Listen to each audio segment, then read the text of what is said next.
We are very happy to have all of you here.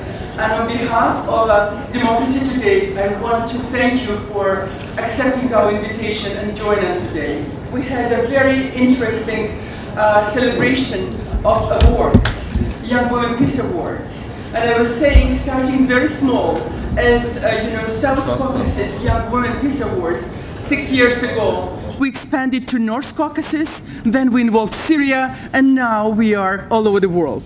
Yesterday we awarded exceptional woman from Colombia who has been very constructive in negotiations for peace in Colombia.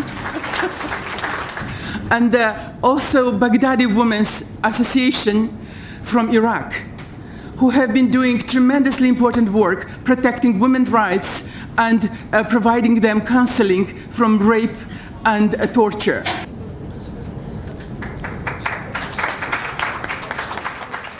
It was a surprise because I wasn't nominated for that, and it made me maybe under more responsibility, because this award, it is not on just a week award and put it on my, for example, keep it. No, I have to work more.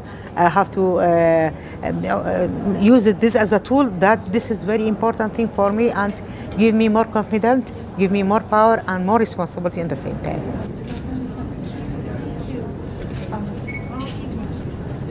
When I became a feminist and a pacifist, it was in the middle of a situation that I was going through. I left the country because I wasn't happy with the politics, with what was happening in the country.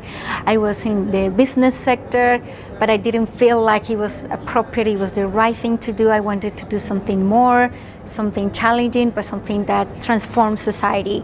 So I decided to work on 1325, the UN Security Council resolution, to work on women's rights, but also because I'm from Colombia and I was at the time living in a different country, I decided to contribute something to my country. Along the way, I realized that something really impacted me at the personal level to become the drive for me to work on this. And it was the issue that my grandparents were forcibly displaced at the beginning of the conflict, and this issue had a huge impact in the family, and this was a burden throughout the generations. This award to me means that the small things that we contribute to peace every day, those are worth it, as well as the big things.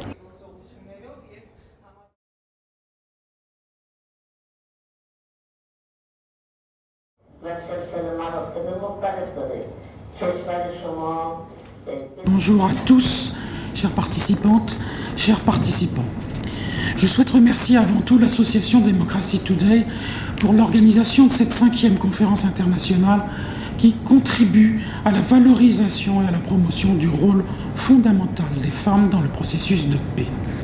This event is really important to us for all the reasons that we've already heard, and I'd like to commend all the participants who are dedicated to increasing women's involvement in peace and political processes.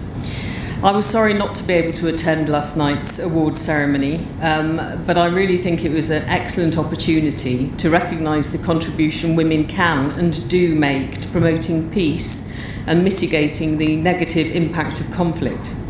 And I hope to inspire more women to get involved. Inzhamar Aisor Metz Pative Nerka Riner Ais Murtsanaka Bashkuchan Shat Shnorakarem Numam Hianari Nahazerunuchan Hamar. The road to peace and the eradication of violence goes through women empowerment. This simple truth is scientifically proven. Many wonderful scholars wrote about it. Because from a historical perspective, we as human civilization, we are less violent, we conduct less wars, and we commit less criminal acts. But one of the reasons why we are more peaceful, less violent, is because of the progress that our civilization has made in empowering women. In the previous years, we were organizing conference dedicated to religious fundamentalism, be it sometimes in a government, be it in religions, and we had muftis coming here to our conference and people from Echmiadzin, religious leaders from Echmiadzin. We were speaking about, budget of peace and budget of war last year. Unfortunately, budget of war is always exceeding budget of peace. We're speaking about situation of women in negotiation process and Resolution 1325. We're speaking about peacekeeping forces and their role in keeping peace in the countries.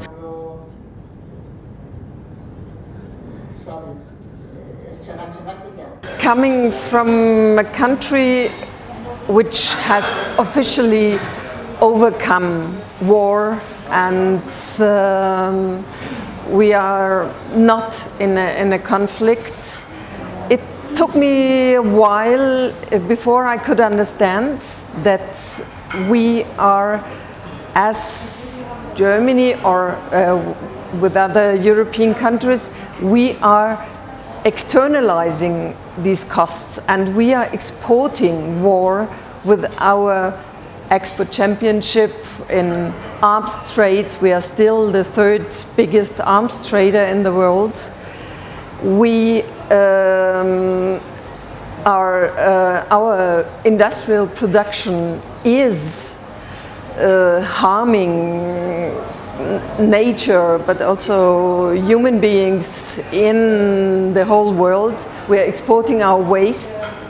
We are exporting climate damages, and this unites me very much with the people who are really suffering from conflict at the moment. I started to become involved in the peace movements in Cyprus around 2003 because I was doing a research for my master's thesis and I was looking at the peace movements, and then I became very interested in the women's movement actually, and how the women's voices were not being heard and the women were being marginalized. It took me a while to discover that women have a specific voice and a specific approach in seeing justice. And justice is linked to peace. Working in peace building, you learn every day. You learn how many obstacles are on our way and how many barriers we could overcome in order to do our work.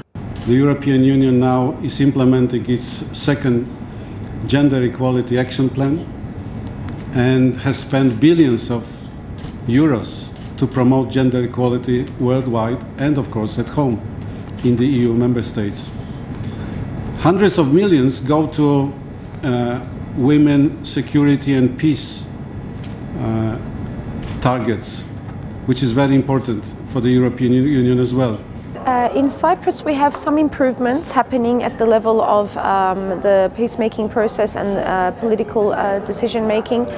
We do have some women MPs, women represented in political parties and in the society, but still very low numbers. And as a result of the lobbying and with the support of the European Women's Lobby, we have been able to achieve to have a gender equality technical committee as part of the negotiation. In 1890, she moved to Japan. Before the change in the regime, nobody can raise their voices, especially women. There was no any right for me to go to any conference or to go to any meeting or to make lobbying or to make many people. Let me see what's our problems. But now after this changing, we have right to make civil society. We make, for example, many organizations, and this organization day by day it increases and have a very, very positive effect on the policymakers. Next challenge is to have those policies implemented. So sometimes it's not enough to have those policies in place because, for example, in my case,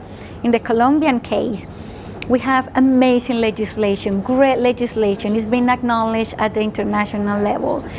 But in practice, it's not there. We need strong institutions with a strong political will for that implementation. Для любого политического решения необходимо, чтобы была такая среда, где можно уже имплементировать те решения.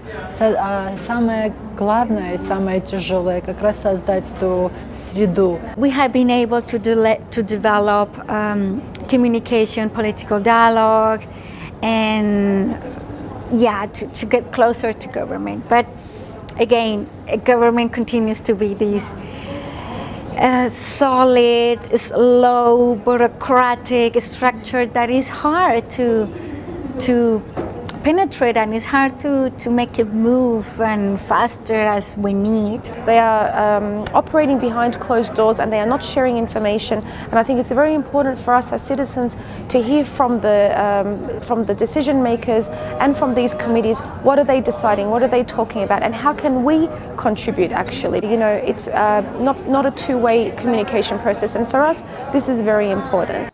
We take ownership of that role, that we make noise, that we contribute, we recommend, and little by little those recommendations are taking shape in a policy level, in a legislation structure, and we need different voices from civil society to continue challenging the system. Civil society has to be involved in all levels of 1325, from the creation of the national action plans and the beginning of 1325 to the implementation. Why? Because at the decision-making level, it's very difficult for them to understand what is happening in the grassroots and what are the needs of the communities and how to involve women. Who are the women to involve actually?